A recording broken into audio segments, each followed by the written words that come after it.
Hey, it's Drew Neiser with another Tuesday tip. I know you think a lot about your own media and how you can build a highly effective program with that.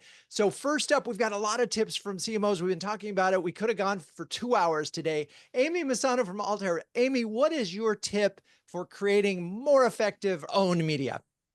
I think it's your best chance to put your best foot forward and make sure that your content is compelling and engaging and aligned with your business priorities. And maybe most importantly, to continually measure it so that you know if it's working or not, and stop doing it if it's not working. Stop doing it. But yeah, I mean, it's really hard to create great content. Okay, JD Dillon from Tigo. JD, how do we create great content?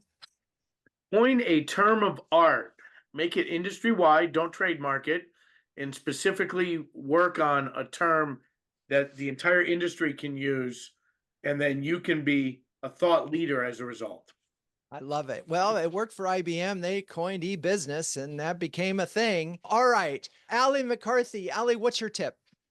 So I would encourage us all to leverage things like podcasts that are available to us from a owned perspective to reach out to your clients and your prospects and your influencers in your industry and just talk about your brand and listen to your target audience and let it drive your strategy. Yeah, it's funny because we had an interesting conversation about podcasts and some folks were like, it was not doing everything they wanted to. But one person who is having great success with podcasts is Jeff Morgan. So Jeff, tell us, what does it take to make podcasts more successful?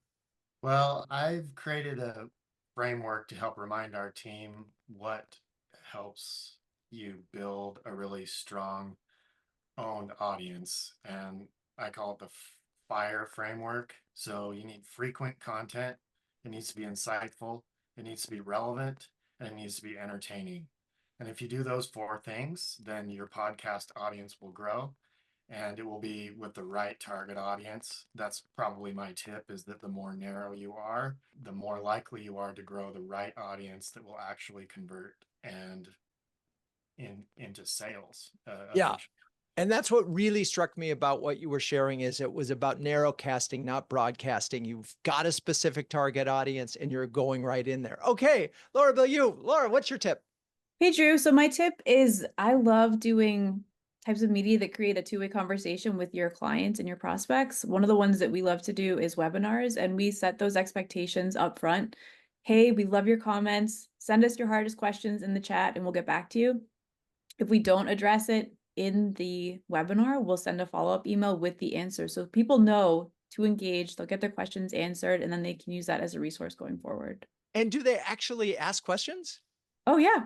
Oh, yeah. Awesome. Awesome. I love it. Okay, Lakshmi Randall. Lakshmi, what's your tip? Focus, focus, and focus. Targeted content.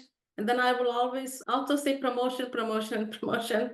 So it's very important to promote it and make sure that, you're using your employees or your social media and you're reaching the audience that you want to reach. Yeah. So perfect. And this is the thing about the content that you were creating. You really have to think about this not as one-off things, but as campaigns that you're continually doing. So we're going after a narrow target. We're creating content that's insightful, relevant, frequent, as Jeff said, and we just keep doing it. All right. If you're a B2B CMO, can share, care, and dare with the best of them, do yourself a favor, check out CMOHuddles.com.